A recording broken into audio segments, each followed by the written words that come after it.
Testda kelganda abituriyentlarni ikkilantiradigan bir savolni o'rgataman. Ya'ni xromosoma mutatsiyasi yoki genom mutatsiyasini aniqlang degan savol keladi. O'rtoqlar, abituriyentlarning xatosi nimada desa, Down sindromi, Klinefelter sindromi, Shershevskiy-Terner sindromlarini xromosoma mutatsiyasiga olishadi. Bu xato hisoblanadi. Chunki xromosoma mutatsiyasi genlar ketma-ketligi o'zgarishi, genlarning bir qismi yo'qolib qolishi, 180 gradusga aylanishi, xullas deletsiya, duplikatsiya, inversiya, translokatsiya degan xillari bor. Unda genlar o'zgaradi xromosomadagi. Endi genom mutatsiyada nima bo'ladi desa, xromosoma soni o'zgaradi. O'rtoqlar, masalan, xromosoma sonining karra ortishi poliploidiya.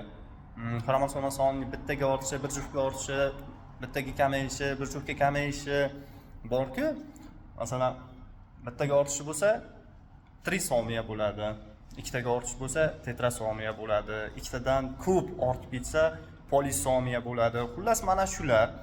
Down sindromi masalan bitta xromosoma ortib qolishi, u trisomiya bo'lib qoladi-da mutatsiyani va Down, Klinefelter, Shershevskiy-Terner xromosoma soni o'zgarishi bilan kechadigan kasalliklarni genom mutatsiyasiga olib ketasizlar.